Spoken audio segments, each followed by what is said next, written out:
This meeting to order. Mary, will you please take the roll? Here. Here? Here. Here. All right. I invite everyone to please stand for the Pledge of Allegiance and followed by a moment of contemplation and reflection.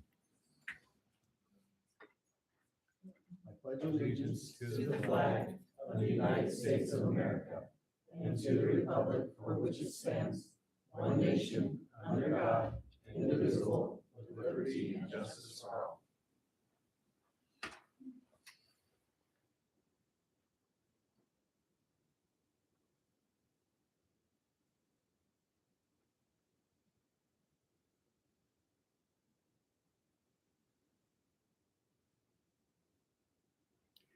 Thank you. Please be seated.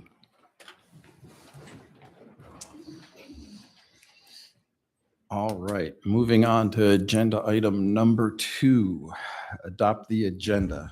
Is there a motion to approve the agenda for tonight's meeting as presented? I'll move to approve the agenda for March 2nd, 2026 as presented. I'll second that. All right, we have a motion and a second. Mary, please call for the vote.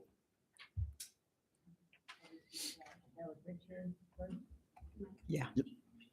Mr. Wilkie, Yes. Mr. Hayes, Yes. Mrs. Jordan. Yes. And Mr. Powell. Yes. All right, now moving on to prior meeting minutes. Do we have a motion to approve the minutes of February 9, 2026 as presented for both the special meeting and regular meeting? I move to approve the minutes of February 9th, 2026 as presented. Second. All right, we have a motion and a second. Mary, will you please call for the vote? Yes. Yes? Yes. Yes. All right, moving on to agenda item number 3, recognitions. Mr. Lavender. Good evening.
Who will recognize our Casa Grande Union High School Student of the Month, Mr. Munoz.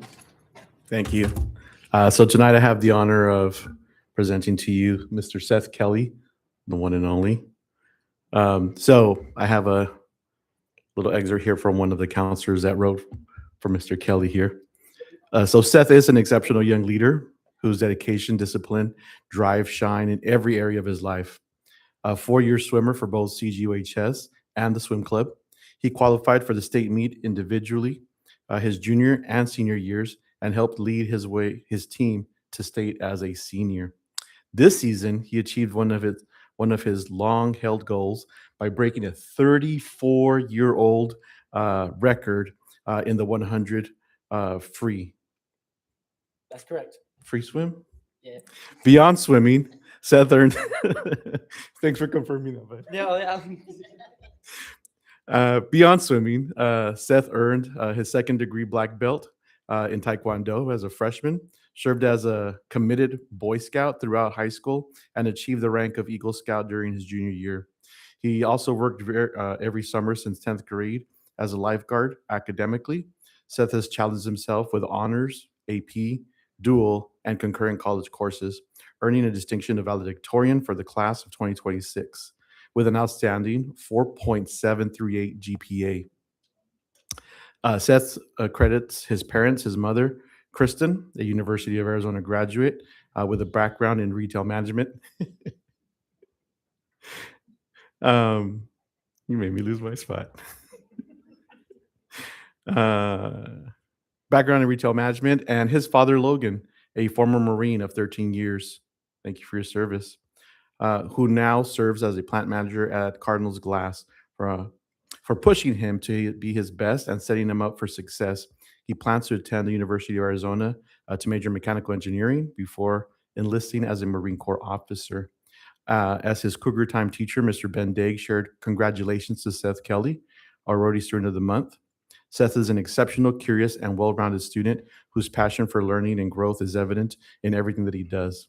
With an outstanding 4.73 GPA, he consistently demonstrates academic excellence while also serving as a positive leader and mentor to younger students on campus.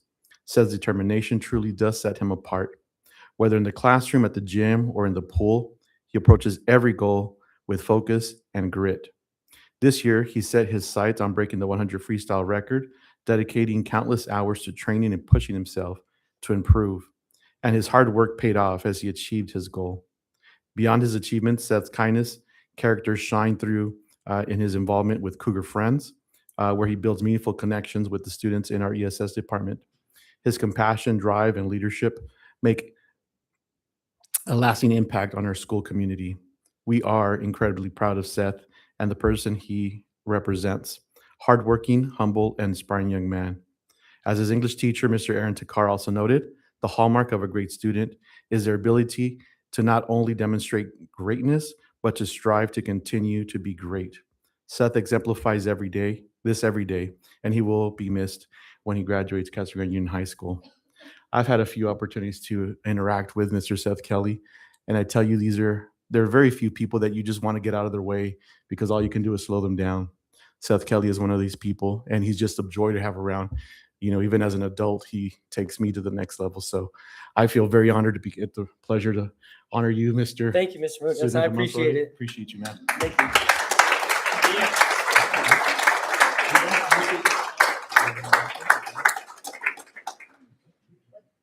Where am I at here? You need to get. Oh, hey, thank you. I appreciate it. Thank you, sir. Thank you, sir. Thanks, sir.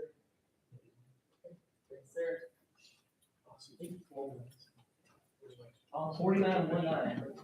Thank you, sir. Thank you. All right. Right in here. Let's put that in the middle. All right. All right,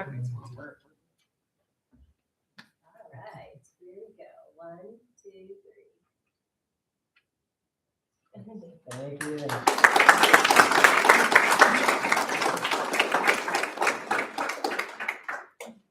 Next are our students in the month for Pace High School, and Mrs. Monica Diaz will be presenting our two students tonight.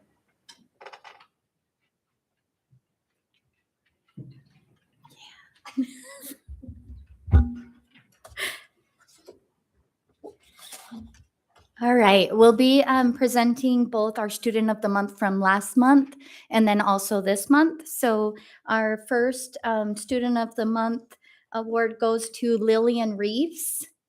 Will you come up and join me?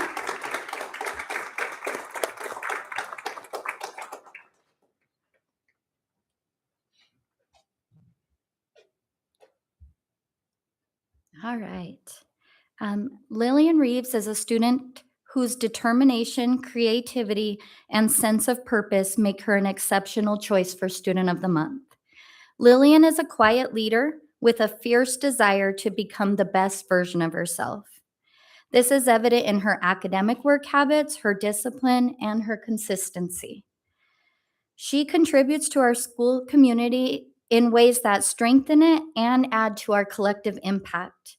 She takes an active role in several service learning projects, including the Sustainability Garden, Art Mobile, and CG Alliance Community Conversations.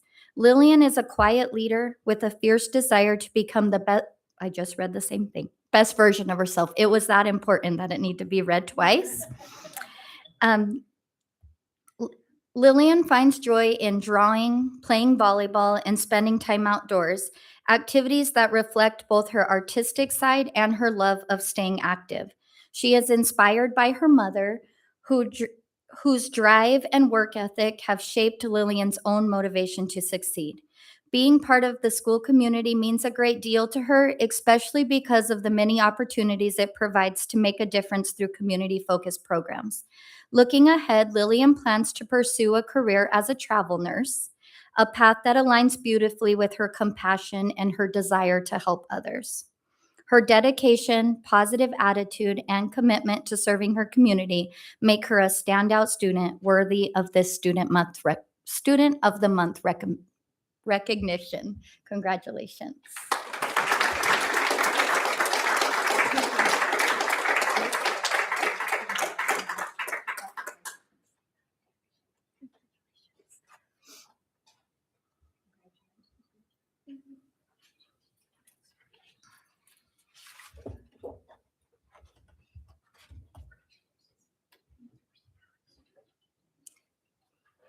Does the family want to come up for a picture? And then Miss Mendoza, you want to join us?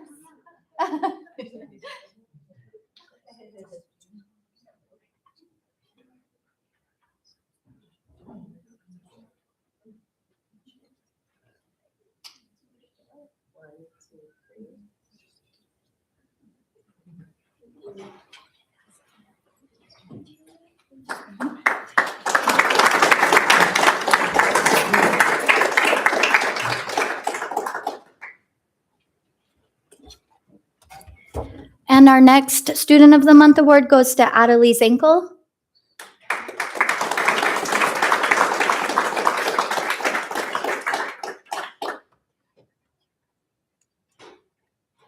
I had to make sure I was saying the last name correctly. I want to make sure we're representing you the right way. Adelie is a student who pairs academic responsibility with a thoughtful, community-focused spirit. She is a student whose strength lies in her quiet excellence and unwavering work ethic. She consistently demonstrates focus, discipline, and respect in everything she does. She approaches her work with intention and care, ensuring that her responsibilities are completed with both quality and consistency. Adelie actively participates in service learning projects, including Chick-fil-A Leader Academy and Art Mobile. In each of these initiatives, she has shown reliability and a willingness to contribute meaningfully. She may not always be the loudest voice in the room, but she is consistently one of the most dependable. Outside of the classroom, she finds joy in reading, a reflection of her curiosity and love of learning, and she draws inspiration from people with a humanitarian mindset who dedicate themselves to helping others as she strives to embody the same compassion in her own life. Although she has not yet decided what path she will pursue after high school, Adelie knows she wants a career centered on serving her community and making a meaningful impact. To her, being part of school means having opportunities to engage with the community and offering support where it's needed. Her motivation, kindness, compassion, and desire to contribute to the world around her through positive impacts make her an outstanding choice for PACE's Student of the Month.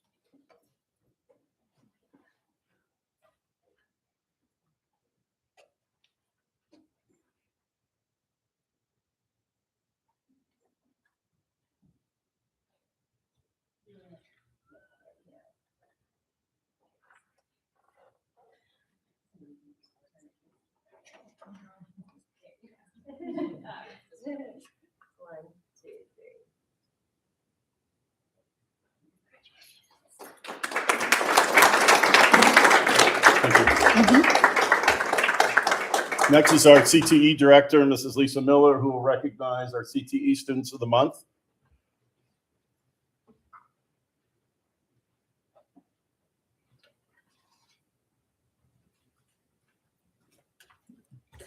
So good evening, board members, public, Mr. Lavender.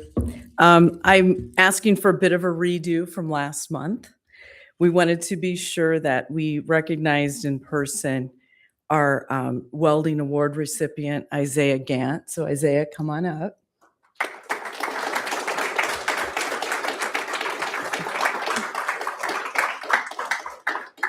So I don't know if he remembers it, but I did meet him in class just a few days before I found out that he was going to be the recipient of our award.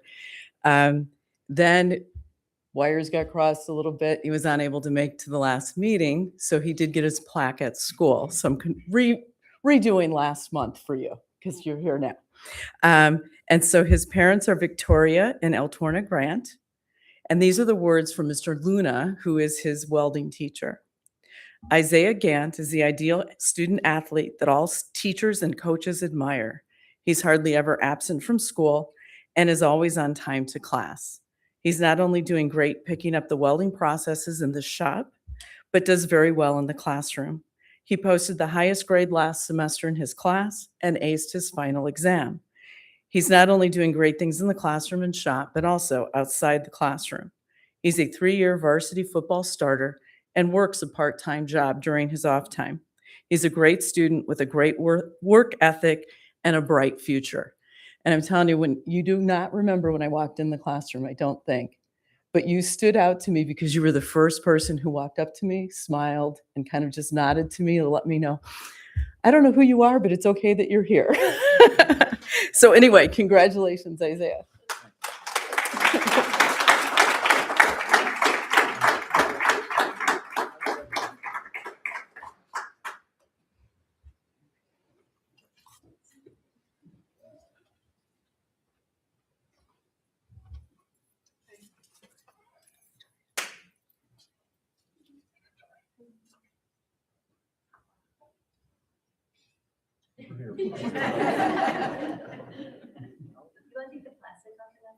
Oh, yeah. I always let them do it because I don't want to make the first scratch. Yeah. All I can put it right.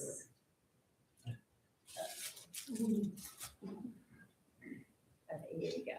1, 2, 3. Perfect.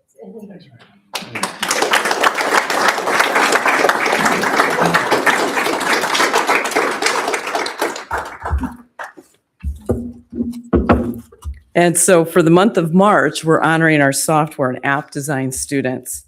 We've had this program for 3-4 years now at Union, and we've started it at Vista.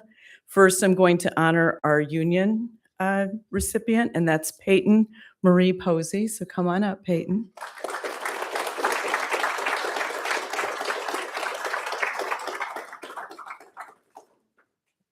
And Peyton's parents are Gregory and Samantha Anderson. So thanks for being here. So she was nominated by Mr. Morris for teacher.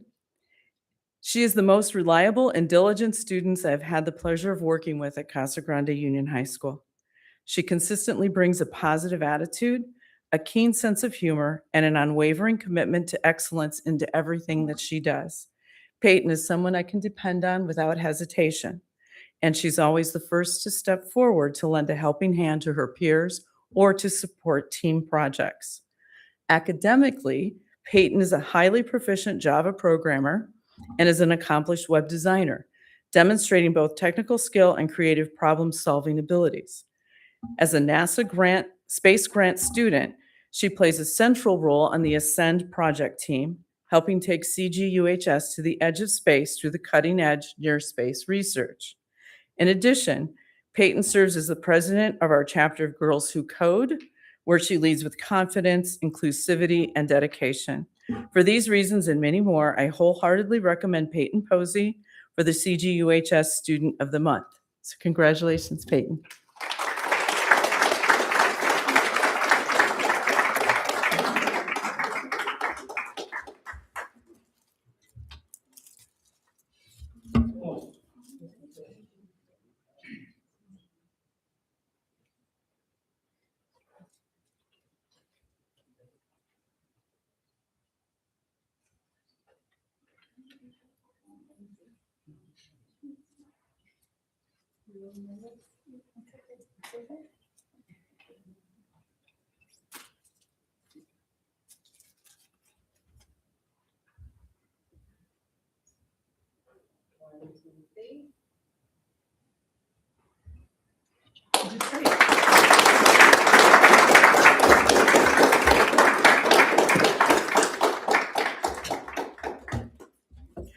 And so at Vista, software and app design has just started, so all students that are in it are in level 1.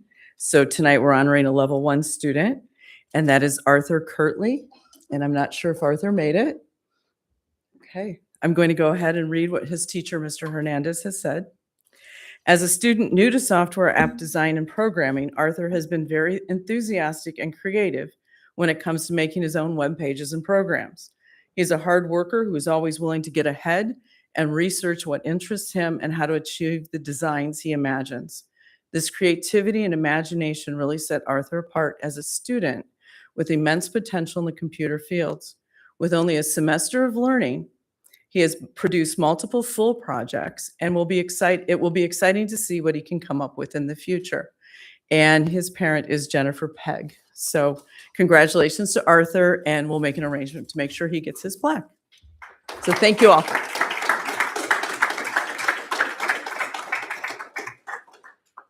Next is Saraya Arias Lopez. Could please join me up here? Is she here?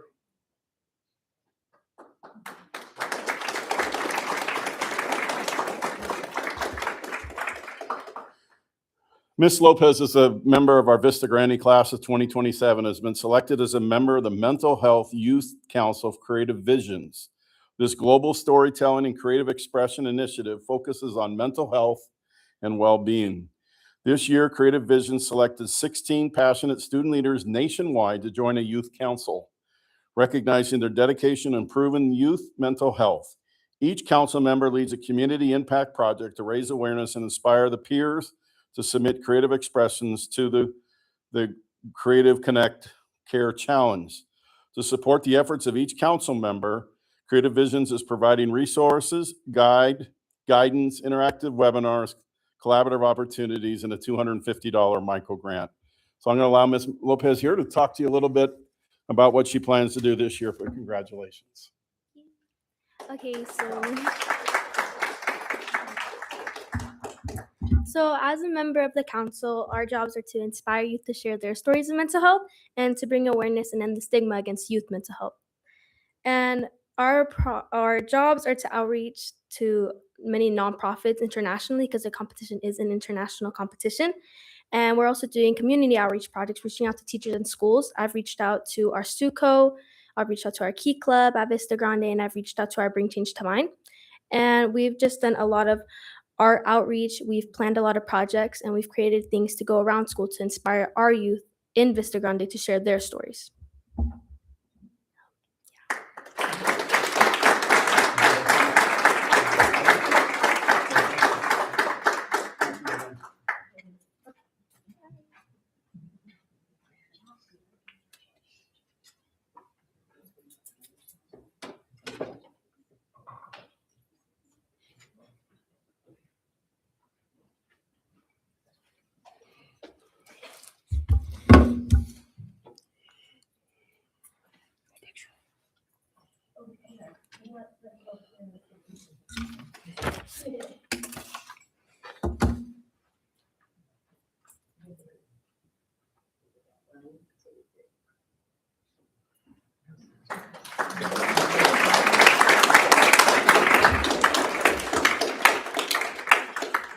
It's my pleasure at this time to recognize this month's Employee of the Month, which is Vanessa Stevens. If Vanessa could please join me.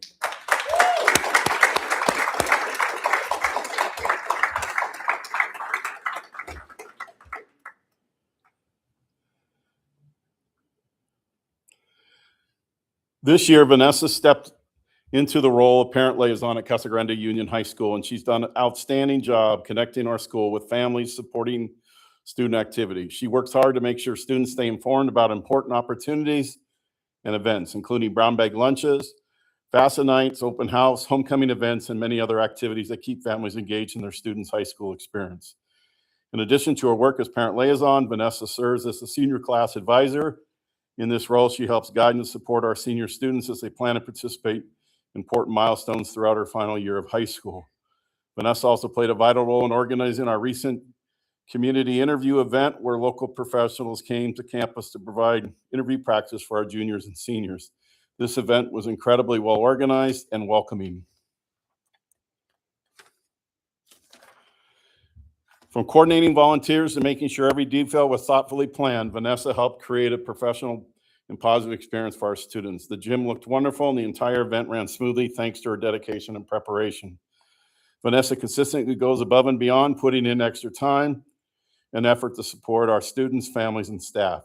Her positive attitude, attention to detail, and commitment to our school community makes it a meaningful difference. Our grants director, Tina Ogle, has this to say: Vanessa, students is the adult that you hope your child encounters during their day at school and the person you want to answer your call or email. She thrives with procedures, calendars, and schedules, and will see any project through with integrity and style. Vanessa is a true professional, and the Casa Grande Union campus is so lucky that she has decided to make a career change. Vanessa, we truly appreciate all that you do, and we're grateful to have you on our team. Please join me in congratulating Vanessa Stevens as Employee of the Month.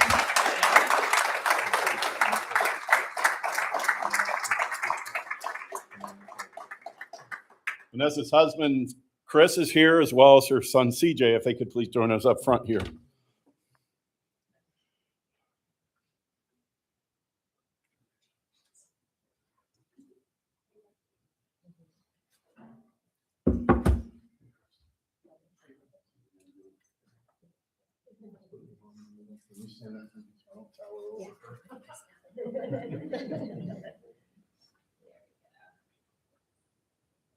One, two,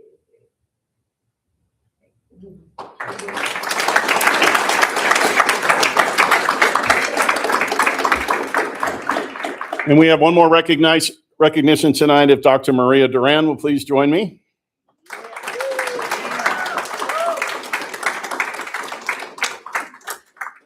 We always like to recognize when our staff reaches the milestone of receiving their doctorate degree. And recently, Maria defended her dissertation and was awarded her a doctorate degree. And so, Maria, congratulations on all your hard work. And we're honored to call you Dr. Duran. Congratulations.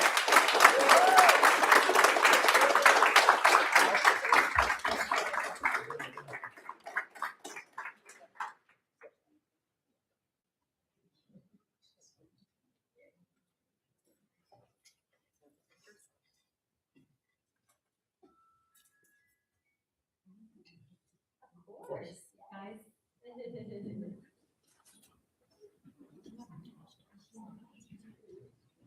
Biggest turnout we've ever seen.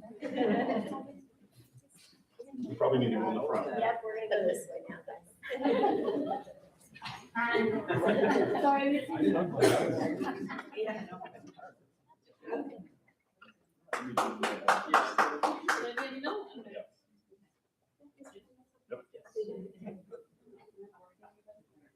Okay, everyone, here we go.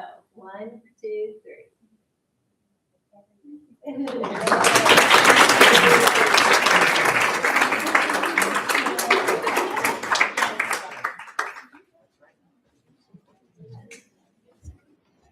All right, thank you, Mr. Lavender.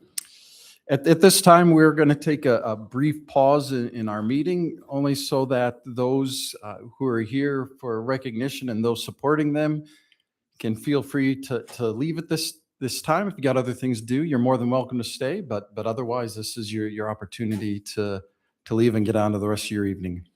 Thank you. Thanks again. You guys have a good night. You too. Thank you.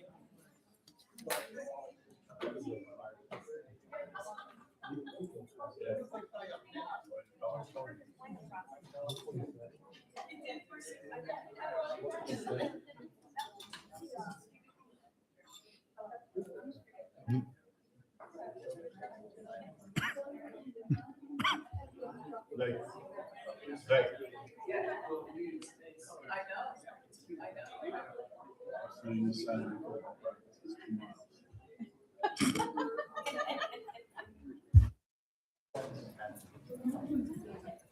Patty.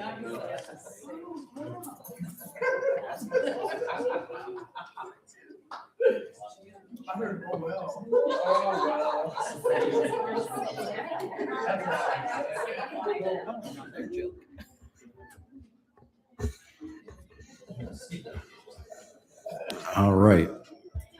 Moving on to agenda item number 4, reports and presentations. Mr. Lavender. Well, thank you, President Hayes. We'll start tonight with the superintendent report. Got a few things to report on here. It was a special day on Friday, February 20th, when Congressman Juan Ciscomani came to Vista Grande High School to award our school district $1.8 million grant for teacher housing. This grant's going to be able to provide housing as new teachers arrive here in the district at a discounted rate, and be able to use this as a recruiting tool and a gateway and a pathway into our school district. And so we're real excited, very thankful for the congressman that day. The Vista Grande football team attended the presentation. They asked excellent questions. Braden Mendoza introduced the congressman, and the congressman said he's never been introduced by somebody 6 feet and 8 inches before. He was here last month talking about Coach Dawson when Coach Dawson was Employee of the Month. And the congressman enjoyed talking football with the Vista Grande team and sharing his stories when he was a high school football player. Also on this Wednesday night from 5:15 to 7:15 at Casa Grande Union High School, the city is going to be hosting the State of the City event. It's going to be a unique thing in which all 7 members of our city council graduated from our school district. And so that's one of the reasons they wanted to do it on a campus, to celebrate our school district and all that we do. Also last week, we closed the bids for the $7.5 million capital lease purchase loan.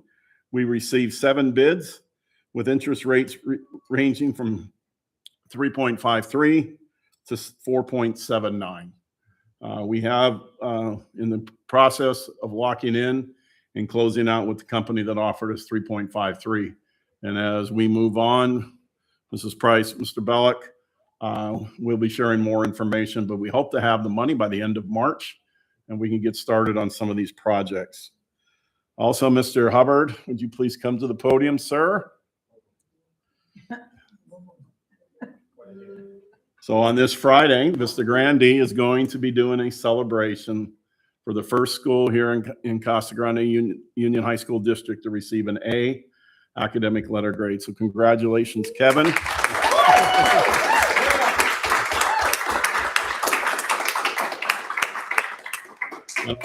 And all the hard work of this staff. And, you know, I shared with Jody from the dispatch the journey that this school has gone from being a C up to a B and now an A. Also on Friday, Casa Grande Union will be doing a celebration for their B grade as well.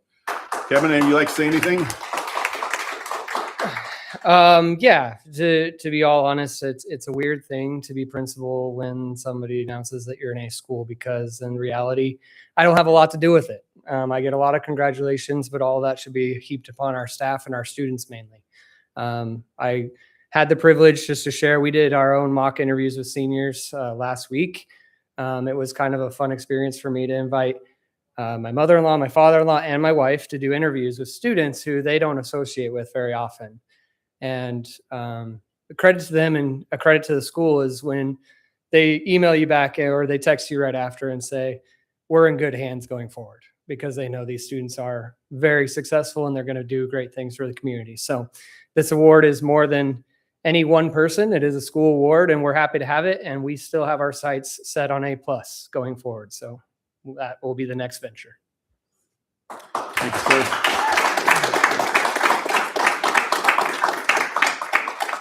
I encourage you to get out there on Friday and join these celebrations. Also, the Cougar Cheer squad won first place in the Division 1-4 Varsity State Co-ed Division Championship. And so we congratulate them on being state champions.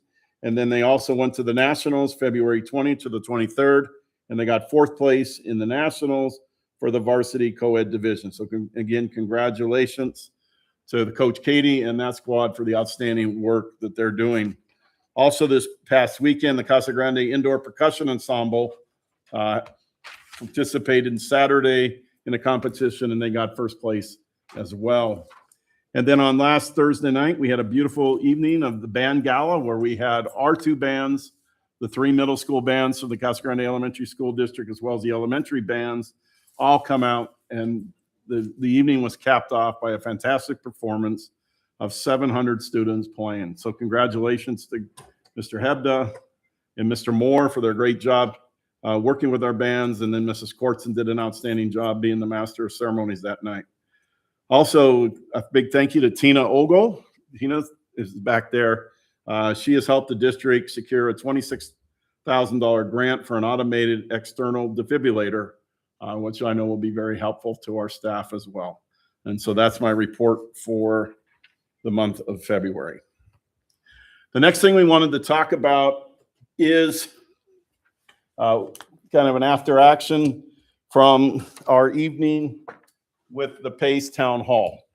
We had an excellent turnout that night where students, parents, community members, staff all spoke at the town hall. And so one of the things we did is we listened to what the concerns are in that. And so Mrs. Clement, Mrs. Diaz, Mrs.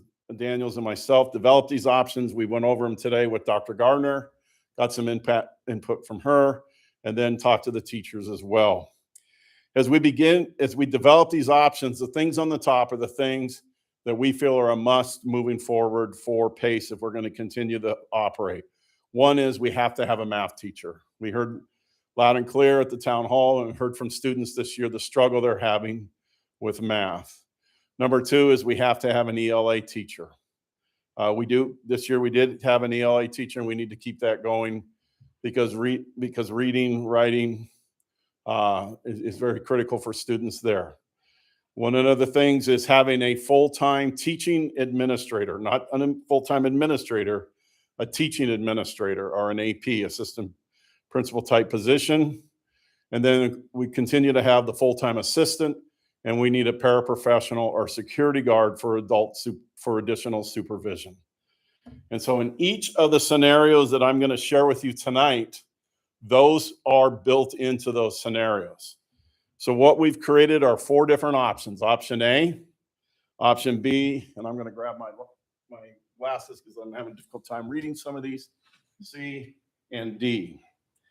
And so option number A is to have one full-time teacher who is instructionally strong and comfortable with teaching PBL, which is project-based learning, and electives. And then we would have 2 paraprofessionals, and then we would have 3 highly qualified teachers to travel from other campuses to teach the math, language arts, and science. Right now, our number of students at PACE is 70 students. So if we had 70 students next year, the funding we would receive for this is $616,000. The cost to run this program would be 625 students. And so for sustainability and keeping our operating costs for what is the number of students we have would be 69 students. So that's option number A. Any questions on option number A before I go on to B? So basically, it's teachers coming in during the day, teaching the content, but not there all day. Mr. Wilkie. Just for clarification, the estimated need for self-sustaining, well, the estimated cost for 70 students is $616,000. That includes all staff, all O&M for the facility, everything in total. Yes, sir. Okay, thank you. So as you can see, each student brings in about $9,000 when we factor everything into it, if that makes sense, sir. If Yes, I could just Mrs. clarify, Price. he mixed up the numbers when he was speaking. So the cost is 616,000 and the expected revenue for 70 students would be 625,000. So I So flipped option A, yeah, you just flipped them around. So now that my brain has done that, I'll probably flip them on all the rest. So that's option number A. Option number B really takes what we currently have at PACE now, which is the 3 teachers that we heard a lot of positive comments about last week and the relationships they built. Is our 3 current teachers each teach a half a day at PACE and a half a day at another site. And at PACE, they'll teach their content and project-based learning. We would have 1 security guard and no paraprofessional. Our current teachers from PACE would travel, plus 2 highly qualified teachers from other campuses, math and science. So again, if we had 70 students, the cost of this would be, the revenue brought in would be $616,000, and the estimated cost would be about $625,000. So it'd be the same. I flipped them again, didn't I? So, yep. The cost is $616, the revenue is $625. And so again, our break-even point would be 69 students. So what are we doing differently than we were doing this year? Is the teachers, the 3 teachers that are there all day this year would only be there half a day, and they'd be teaching on one of our other 2 campuses for half a day. And pretty much everything else would stay the same. Option number 3 is 2 full-time teachers, 1 ELA and 1 math, who would support core content as well as teach electives and project-based learning. 1 paraprofessional, 1 security. It would not require the teachers to travel. Again, the estimated cost for the 70 students would be $644,000, and the revenue would be $625,000, and to the number of students needed for sustainability would be 72 students. Option D would be 3 full-time teachers, 1 math, 1 ELA, and 1 additional that's not designated at this time. All teachers would also teach electives and project-based learning. We would have a paraprofessional to support the students as well as security. It would not require the teachers to travel or split their time with the other campuses. The cost to educate the 70 students would be $724,000 because we have the 3 teachers full-time rather than 2. Again, the estimated revenue is the $625,000, and to get to where our enrollment revenue match would be 81 students. So really, we have the proposal of 3 full-time teachers, 1 math, 1 language arts, 1 elective. Like we have now, just kind of changing a little bit of the scope where we don't have a math now, changing a teacher out for the math. And then also, so that cost would be about $724,000. So the recruiting for students to work to get to the size of 81. Right now, we're at, again, 70 students. 9 students are graduating, so we'd be starting the year at 60, and we haven't started enrolling freshmen yet. If we recapture all of the sophomores and juniors that are current and freshmen that are currently there and get those 60 and have 20 freshmen sign up, then we should be able to get to the 80 students. Again, option number 2 is only having 2 teachers, the math and language arts, not 3 full-time teachers. And so the cost of that's a little bit cheaper in there, but we don't have 3 teachers, we have 2. So we have to consider supervision of students, those types of things.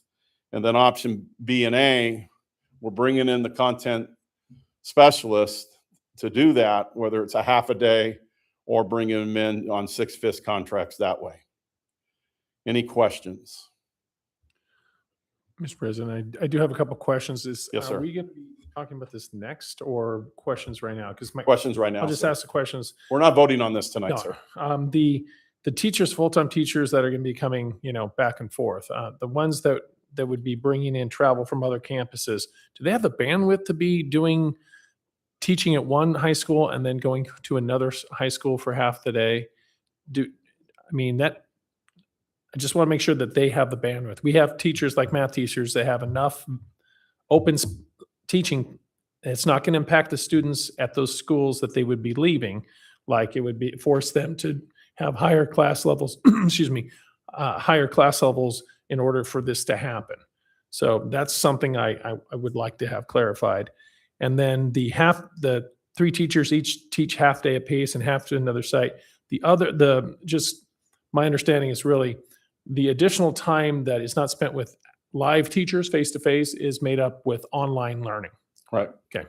We would continue to have subject as our predominant delivery of instruction. The role of the teachers would be really to work in small groups of students, tutor students, and provide the support they need, because a lot for these 70 students will be individualized. So we'll have students all over the learning spectrum. And so having just the disadvantage we had this year was when students struggled with math, we didn't have the expertise on campus. So whether it's bringing in somebody for or in option 2 or B, it's bringing a math teacher over for a couple periods a day to work with our students and continue with the same 3. So, option B is really taking the option we are now and where it is, but half-time for the 3 individuals that are there, not full-time. And then the other half on the campuses. Option A is probably what I would say the thinnest support of the teachers. And, it's relatively the same price as option number B.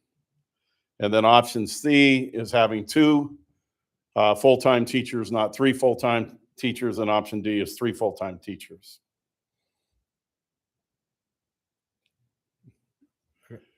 Other questions? What's the sentiment of the teachers and the other folks that you worked with in putting this together in terms of these options? We really didn't ask them to select one or the other.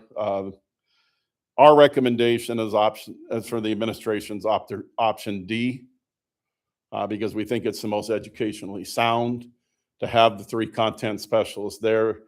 Although it's the most expensive, we believe by working and increasing the quality of the program, by having a full-time lead teacher administrator that can do a lot of the recruiting, we should be able to get the numbers up to 80. If not, then the option didn't work. And, through this year, if the numbers go down, and we have a need at one of the campuses to probably reassign the 3rd teacher. That's something we could look at. I wouldn't recommend reassigning the math or language arts teacher. Which, that makes sense to me, because my concern would be for the teacher, and having to go back and forth could be a strain. So I'd be concerned for those teachers in that regard. It could be, going teaching at 2 different locations. We have some teachers that do it now.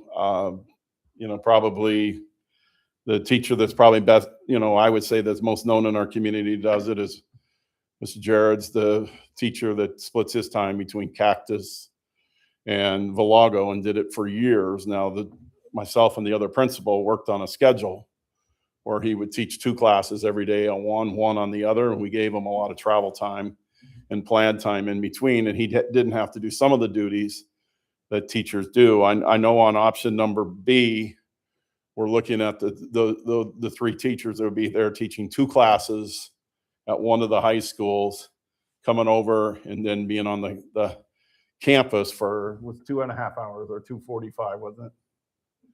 And there was there was still time for a significant planning time. There was still time for lunch, and there was still time to travel back and forth. But anytime you have somebody that's going to multiple campuses, they're not going to be as connected. That's one of the things we heard loud and clear at the town hall that night is our students connected with these teachers. But to do that, that's not what we're proposing. What we're proposing is having the 3 teachers really looking at the need to have a math there. I have a question, President. So option D, what would be the additional teacher be? What would they teach? Is it just a floater? They would be helping, obviously, support, depending on, the background of the instructional leader. They could be helping support science, helping support social studies. We still have to have these students with electives.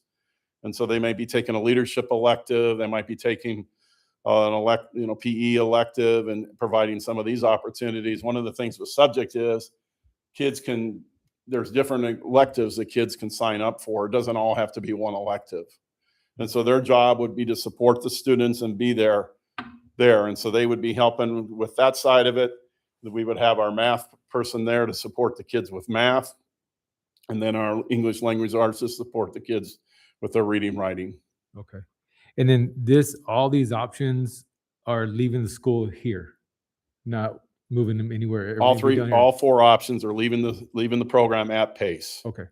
And then my concern with the travel is like with you guys, the liability of a teacher going back and forth. I don't feel comfortable with that, to be honest. I don't know if you still do, but the liability of traveling back and forth would bother me. So I like that no travel will be required between the teachers, between campuses.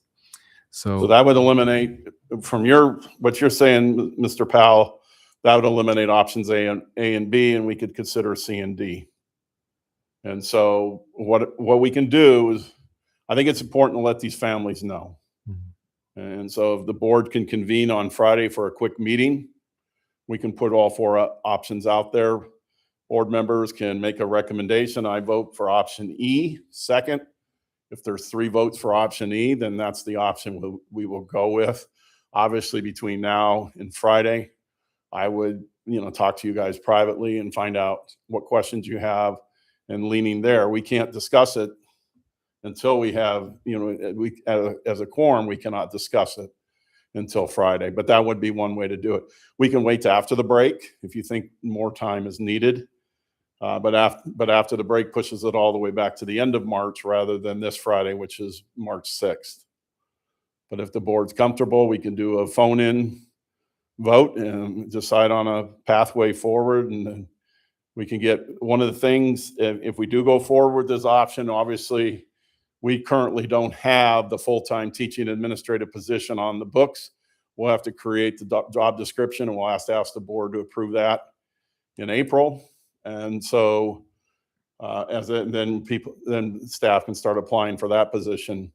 I may ask you to have a real quick meeting someday to approve it ahead of time so we can get going on that. If it's possible to have it ready for Friday.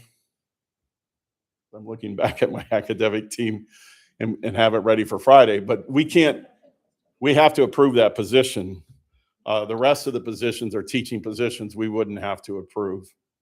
So quick question. Yes, ma'am.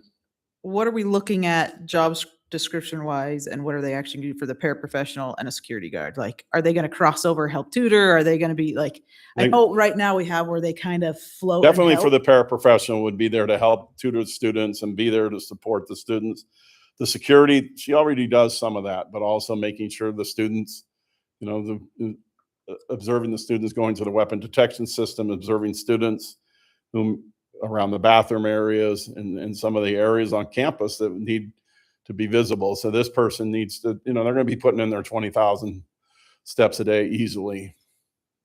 But they can they're going to cross over kind of content areas too and be helpful Oh, for yeah. whatever's. Yeah, they're going to have to the staff that's there are going to have to be knowledgeable about a lot of things.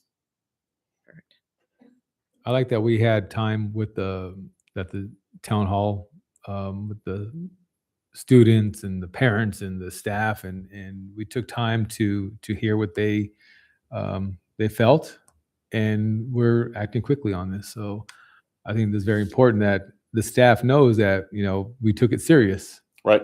And that it wasn't prejudged what's going on, the decision that was made, and that we were able to sit back to how they felt. And so I'm glad we have this direction so far. So any other questions? So are we comfortable with Mary emailing y'all that's bad English. We're not and determining your availability on Friday to have a vote. And it can be next week as well. If Friday doesn't work. I don't object. We can play with a couple ideas, but obviously we got to post the meeting out. Right. And we probably need to work on a couple things. And so I'll put all options on there, and we'll allow the board to make an option, and until we get 3 votes in favor of one option, we can go there. Good. That works. All right. Thank you. Thank you.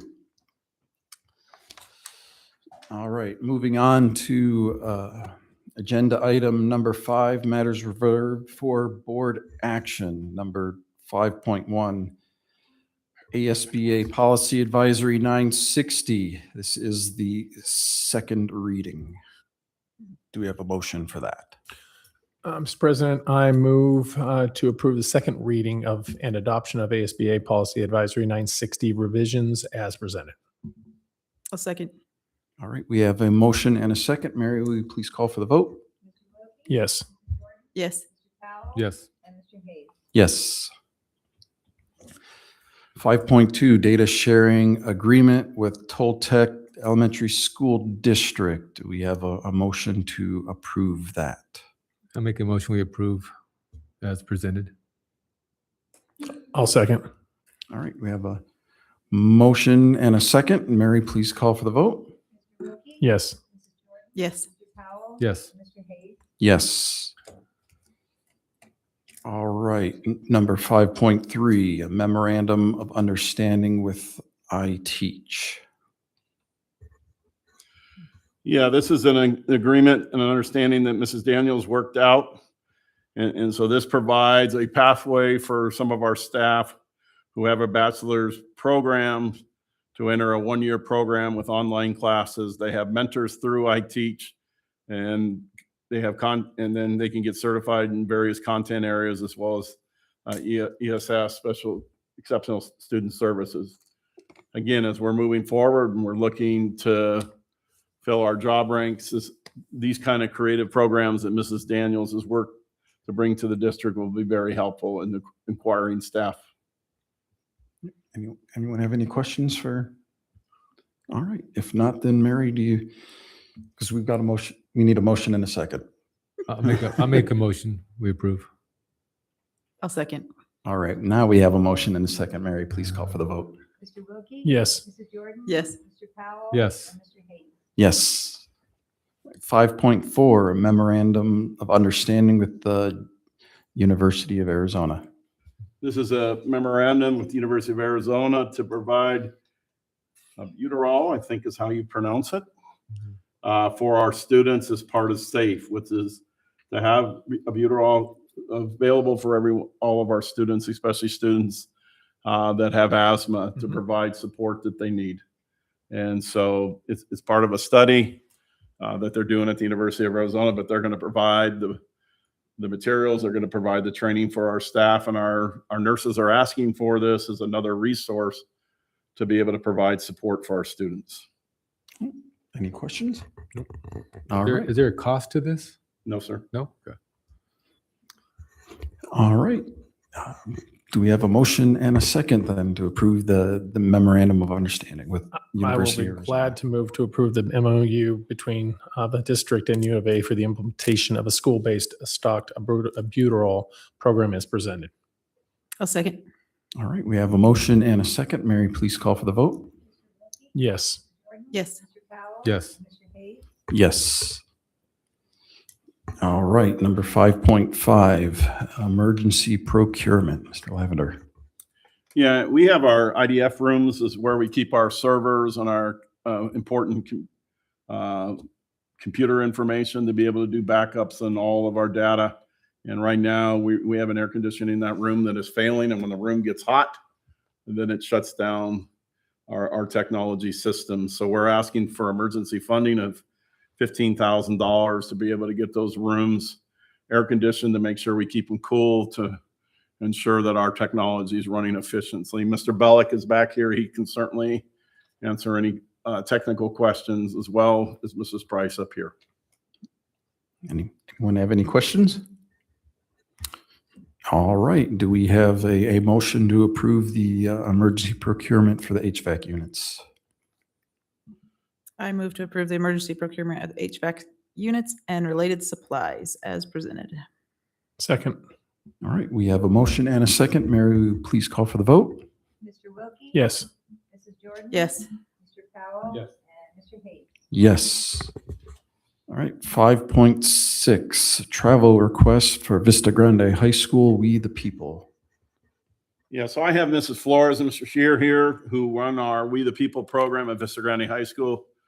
Jason is our teacher. I've had the privilege the last couple of years to go over and participating in the preparation that these students go through to go to their competitions. And this year it's exciting that they received a scholarship to go back to Washington, D.C. and participate in the John Lewis class and compete nationally in the We the People program. I'm going to ask both of them to kind of come up now and explain a little bit more. And I see they have one of their star students here as well tonight. So.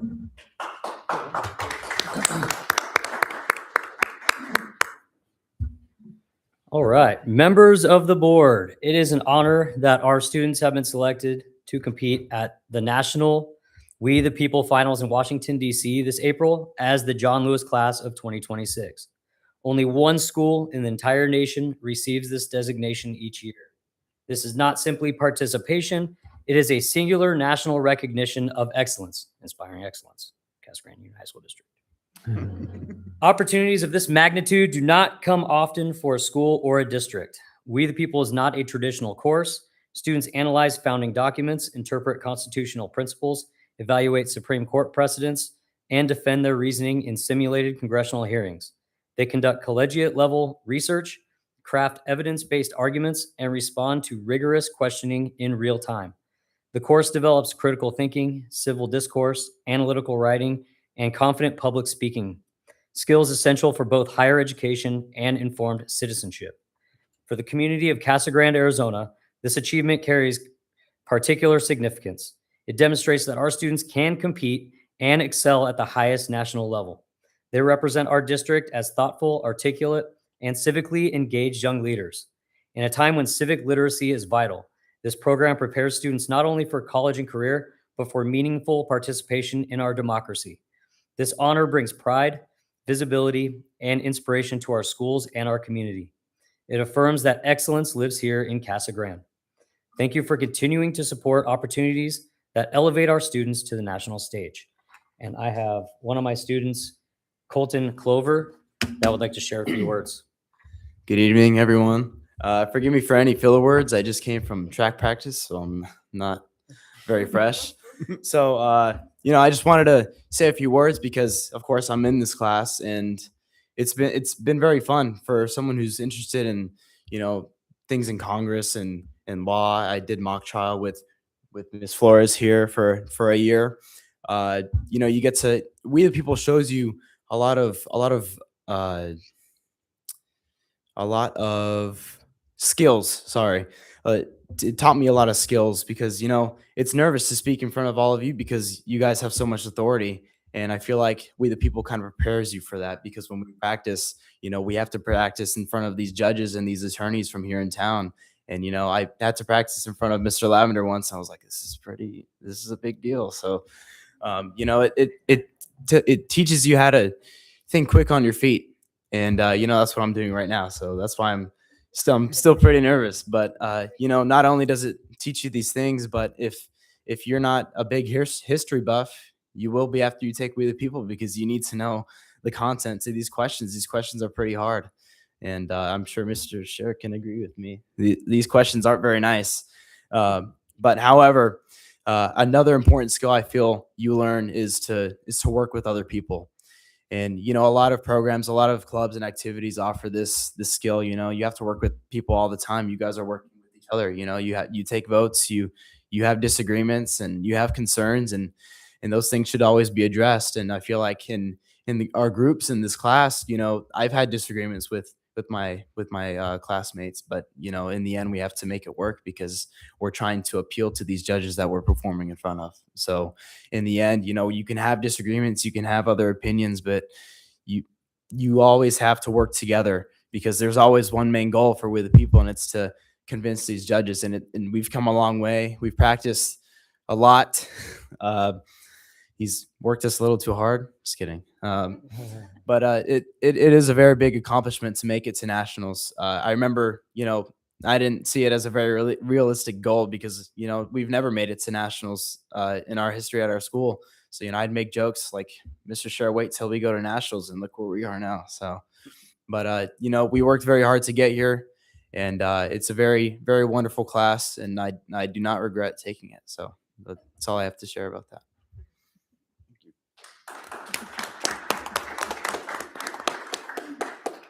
So I'm here with the big ask. I've said this my whole entire teaching career in this community. Why not our kids? You know, when we go out to the public and we say, support us with the bond, support us with an override, or just support us, support our kids, this is exactly why. And so even though we were gifted with scholarship money, we have to go through their travel agency and we have to, you know, sort of pay their fees and follow their plan. And we have a short time to raise the money that we need to go. And this is a once in a lifetime opportunity. So we're going to be putting the link out for tax donations, tax donation credits and such. We have to make the payment in 3 installments and we have to have our final payment by March 27th. And I think it would be wonderful if our community and you all could get the word out and support us and make sure that our students get to travel to this trip and compete on a level, because it really does say, why not our kids? So we would ask for financial support and any support that we can get to make this happen. If we had more time, we'd fundraise. We just simply don't. And the structures that allow that to happen take more time than we have. So we are really trying to be creative, but we're also being very honest in that this is worthy and you should support it. So we hope you do. Thank you. Thank you. So one of the challenges is getting their club activated so they can do the fundraising, which we're asking tonight for approval so that can happen. We are, as a district, we're committing $13,000 that we have in a cash account to this right now. We know that Lucid is prepared to donate $2,000, so they still have a big task to go raise the $25,000, but the $13,000 allows them to get the airline tickets purchased now, so they can get the best rates on the trip, which is in sometime in April, if my memory. Yeah, April 4th. April 16th to the 20th. So to get the tickets purchased for the trip.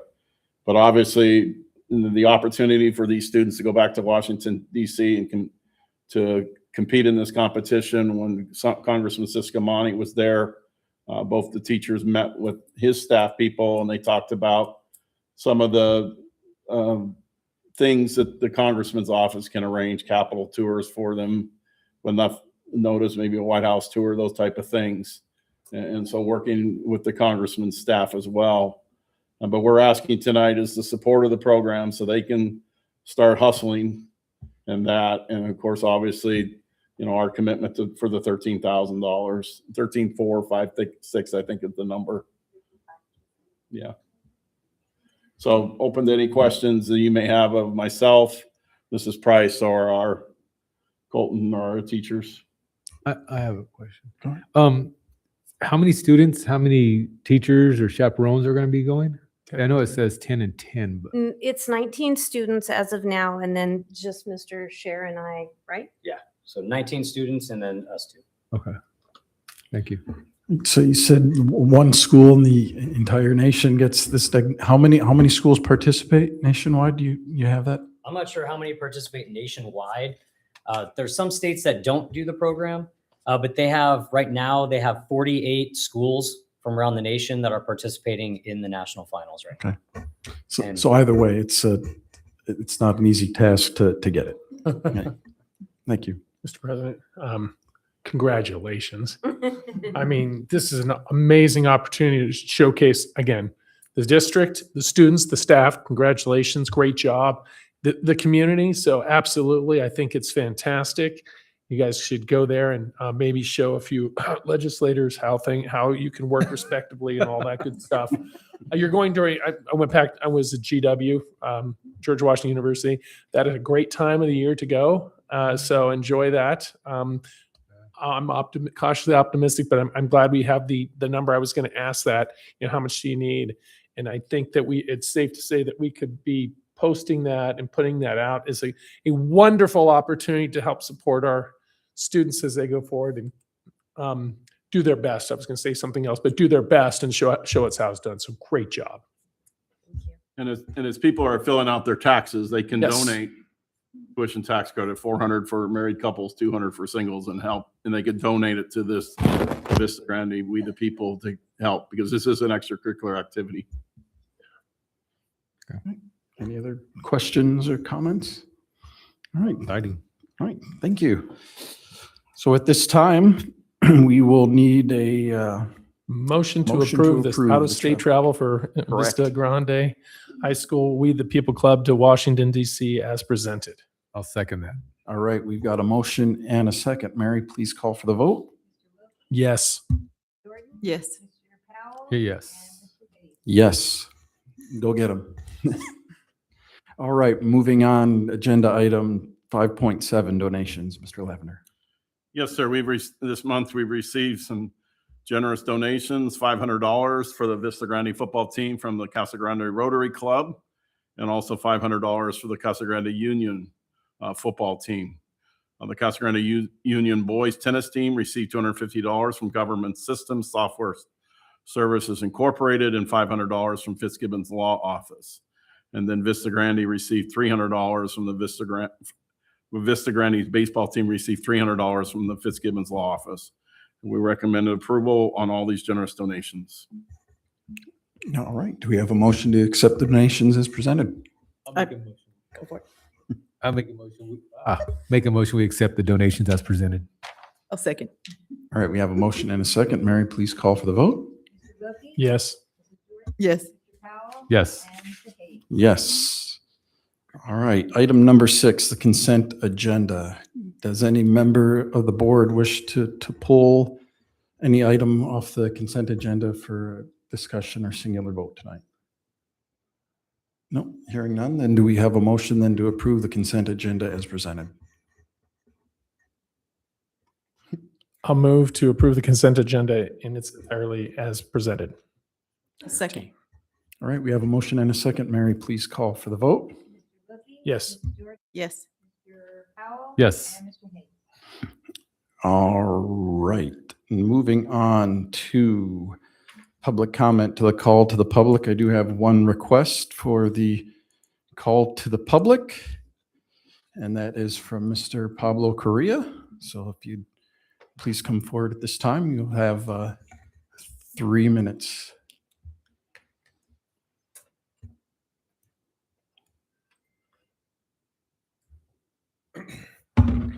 Good evening, all. My name is Pablo Correa. I'm a lifelong resident of Casa Grande, Marine Corps veteran, and the Executive Director of Rural Arizona Engagement, an organization deeply rooted in communities through community service projects, immersive learning experiences, and intergenerational community gatherings that serve as non-political on-ramps to deeper civic engagement.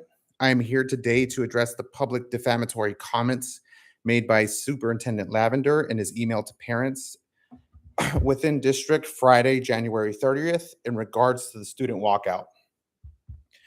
Superintendent Lavender lodged accusations that staff from our organization was, quote, encouraging students to devise school regulations and possibly disregard their parents' guidance by promoting this walkout. Rural Arizona Engagement has not and never would encourage students to walk out. High school students are well and capable to make that decision on their own. Generation after generation, students have walked out to express their disapproval with their state, local, and federal governments because it is one of the few ways youth are able to express and leverage their collective yet limited civic power. We are an organization that cares about community, students, and youth. Our staff showed up in race t-shirts and safety vests to help students cross the road and hand out water when the district was unable to find a solution to support these students. Our preparation for this support wasn't born out of coordination. This is a walkout that was on every news channel and every phone screen for over a week.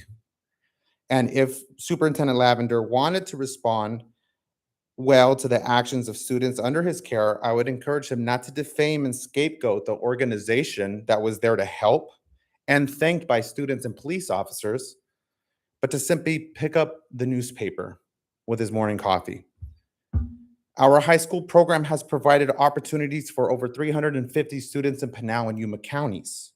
Opportunities like traveling to the state and our national capital to meet with legislators, to meet with congressional officials, and to advocate for issues in their community. We also do immersive learning experiences like a Colorado River rafting trip where students learned about water conservation in a desert environment. And we have conducted tours in multiple state universities and have provided hundreds of hours of volunteer opportunity that we facilitate for these students statewide. I love this district. I love this community. Other than the 5 years I spent serving the Marine Corps, I have chosen to raise my children here and attend public schools here. I like Mr. Lavender, and I think generally he's done a great job as superintendent. And our students deserve every opportunity provided to them by organizations like our own who are positively engaging with students who would otherwise not been engaged. I ask the board to encourage Superintendent Lavender to not let the national temperature and rhetoric cloud judgment and make rash decisions to speak negatively about a public partner that's been approved by this board. Excuse me. And I ask the board to You're gonna have encourage to Mr. wrap up your Lavender to comments. re-engage with our organization. Thank you. Thank you. Mr. Lavender, do you address to make any comments regarding the statements tonight? No? All right. At this time, then, we will move to adjournment. Do we have a motion to adjourn the meeting? I'll make a motion. We adjourn the meeting. Second. All right, we have a motion and a second. Mary, please call for the vote. Mr. Wilkie? Yes. Mr. Hayes? Yes? Mr. Jordan? Yes. And Mr. Powell? Yes. Meeting is adjourned. Thank you.